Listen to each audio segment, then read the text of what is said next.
Dari bawah, dari atas? Dari bawah.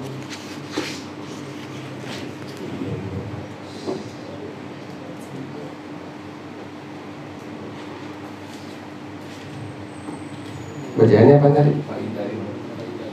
Hah? Fa'idan. Bismillahirrahmanirrahim. Alhamdulillahirabbil alamin. Wassalatu wassalamu ala asyrafil anbiya'i wal mursalin wa ala alihi wa sahbihi ajma'in.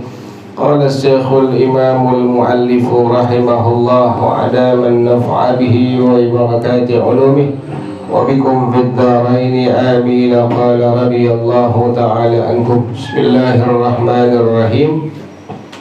Fa'idan idhafatut tabyin lana hiya allati awqa'atil khilafah. Maka faidan, maka kenyataannya idhafatut tabyini, disandarkannya tabyin kemarinnya udah nampak tuh, udah nampak yang disebut dengan al-fajrus shadiq kepada kami. Hiyallati awqa'atil khilafah, inilah yang menjadikan sebagai khilaf para ulama. Kenapa demikian? Li'annahu qad yatabayyanu fi nafsihi wa yatamayyazu. Karena terkadang al-fajrus shadiq ini sungguh terkadang telah nampak pada dirinya, dan dia yatamayyaz, dia berbeda, wala yatabayyana, dan tidak nampak kepada kami. Jadi udah menampakkan dirinya berbeda, dengan penampakan yang berbeda kepada kita nggak jelas itu penampakannya.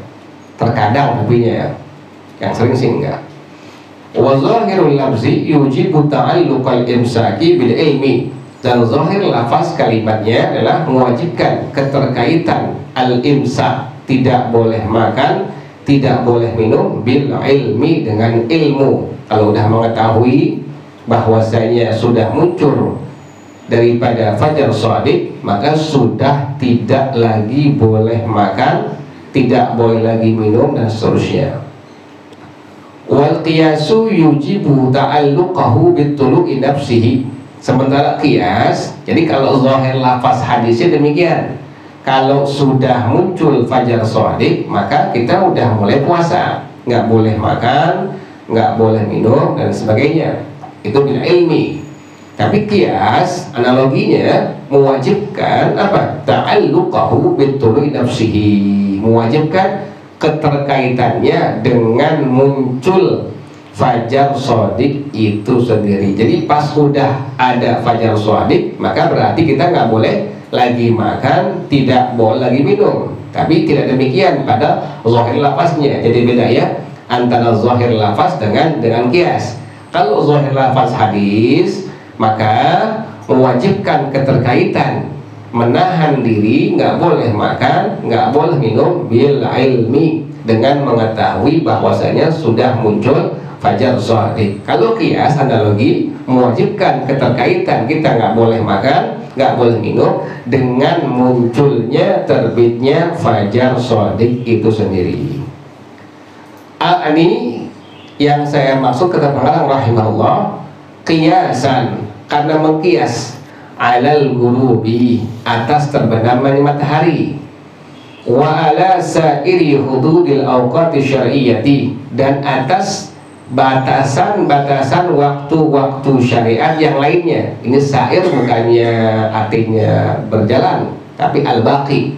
Jadi kalau kita pada kalimat ala sa'iri ay ala baqi, itu artinya ya.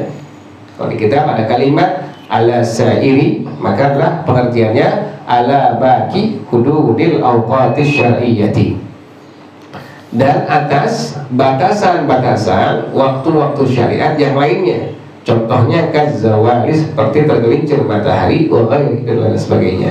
Itu demikian ya. Jadi karena pertama tadi mengkias atas terbenamnya matahari, yang kedua mengkias atas batasan-batasan waktu-waktu syariat yang lainnya. Kenapa demikian? fa innal i'tibara fi jami'iha fi syar'i huwa, karena yang menjadi tolak ukur hukum, i'tibar menjadi tolak ukur hukum pada seluruhnya, pada hukum syara adalah huwa bil amri nafsihi, dengan perkara itu sendiri, la bil ilmil muta'alliqi bihi, tidak dengan ilmu yang berkaitan dengannya. Jadi kalau sudah muncul fajar shadiq, maka berarti sudah ada kewajiban untuk tidak boleh makan, tidak boleh minum. Demikian ya. Wal masyhuru an Malikin, dan pendapat yang masyhur dari Imam Malik radhiyallahu an, wa alaihi jumhuru, dan ini juga pendapat daripada jumhur ulama radhiyallahu anhum ajma'in, annal akla yajuzu an yattasila bitulu'i. Imam Malik ya. Jadi ada pendapat Imam Malik, juga ada pendapat jumhur ulama, makan itu boleh an yattasila bitulu'i, bersambung dengan munculnya terbitnya fajar shadiq. Udah masuk waktu subuh, kemudian kita masih makan, maka pendapat yang masyhur dari pendapat Imam Malik, juga pendapat jumhur ulama, masih diperbolehkan untuk apa? Untuk makan. Kalau mazhab kita nggak boleh ya. Ini mazhab daripada mazhab Imam Malik, juga mazhab daripada jumhur ya. Jadi nggak boleh diamalin ya. Jangan enak doang tuh. Yang enak kita amalin, jangan. Jadi ini pendapat yang masyhur dari pendapat Imam Malik dan pendapat jumhur, bahwasanya makan itu masih boleh dengan bersambung dengan terbitnya fajar shadiq. Udah masuk waktu subuh, dalam madhab pendapat yang masyhur dari madhab Imam Malik radhiyallahu an, pendapat jumhur mengatakan bahwa ini orang masih diperbolehkan untuk makan. Wakila, ada ulama yang berpendapat bal yajibul imsaku qabla tulu'i, bahkan wajib nggak boleh makan, nggak boleh minum dan lain sebagainya sebelum munculnya fajar shadiq. Ini bahkan nih qila tapi lemah dhaif, lafzu qila yadullu ala dhaifi. Jadi ada pendapat qil, ada pendapat yang lemah, yang dhaif, yang mengatakan wajib nggak boleh makan, nggak boleh minum sebelum munculnya fajar shadiq. Wal hujjatu lil qaulil awwali, dan hujjah argumentasi pada pendapat yang pertama, yaitu pendapat daripada Imam Malik radhiyallahu an dan pendapat jumhur yang mengatakan seseorang itu masih boleh makan yang bersambung dengan munculnya fajar shadiq. Pada subuh masuk, dia masih makan, terusin. Ini pendapat daripada pendapat yang masyhur daripada Imam Malik dan pendapat daripada jumhur ulama, yaitu adalah ma fi kitab al-Bukhari, yang tertera hadis dalam kitab Al-Imam Al-Bukhari radhiyallahu an, azunnuhu fi ba'di riwayatihi, aku menduganya pada sebagian riwayat dari Imam Al-Bukhari radhiyallahu an. Qala Nabi sallallahu alaihi wasallam, bersabda Rasulullah sallallahu alaihi wasallam, wa kulu washrabu hatta yunadi ibnu ummi maktumin, makanlah kalian, minumlah kalian sampai mengumandangkan azan, yaitu Sayyidina Abdullah ibnu Ummi Maktum radhiyallahu ta'ala anhuma. Ini perintah dari Rasulullah SAW kepada semua sahabatnya, makanlah kalian semua, minumlah kalian semua sampai mengumandangkan azan, yaitu Sayyidina Abdullah ibnu Ummi Maktum radhiyallahu anhuma. Kenapa demikian? Fa innahu la yunadi hatta yatlu al-fajr, maka sesungguhnya sahabat aku Sayyidina Abdullah ibnu Ummi Maktum radhiyallahu anhuma tidak mengumandangkan azan subuh sampai terbitnya fajar shadiq. Ini merupakan fahuwa nassun wa huwa nassun fi mawdi'il khilafi au kan nassi. Ini merupakan nas pada tempat khilaf para ulama atau seperti nas. Inilah dalil yang diambil oleh Imam Malik juga jumhur ulama, bahwasanya diperbolehkan kita makan bersambung dengan munculnya fajar shadiq.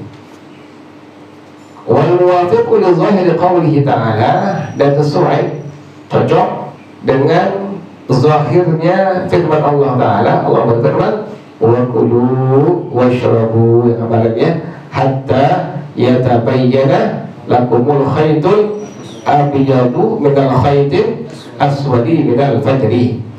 Itu sama tuh, sama, cocok sesuai dengan firman Allah Ta'ala wa kulu washrabu hatta yatabayyana lakumul khaytul abyadu minal khaytil aswadi minal fajr. Al khaytul abyadu fajar shadiq, al khaytul aswad adalah fajar kadhib. Wa man dhahaba ila annahu yajibul imsaku qabla al fajri fajriyah ala al ihtiyati wa saddan lidzari'ati. Maka ulama yang berpendapat wajib tidak boleh makan, tidak boleh minum sebelum masuk waktu fajar shadiq. Ya tadi clear. Alal ihtiyati, ini ihtiyat, lebih hati-hati.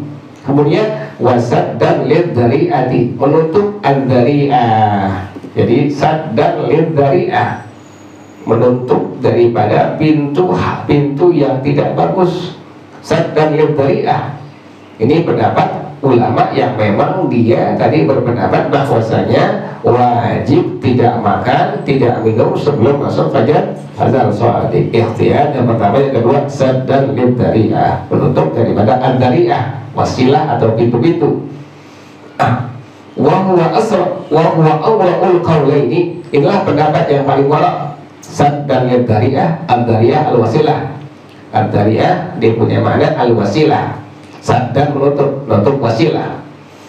Wa huwa awwalul qaulaini, inilah merupakan dua pendapat yang paling wara. Wal awwalu aqyasu, pendapat yang pertama itu lebih dikias. Wallahu a'lamu bissawab.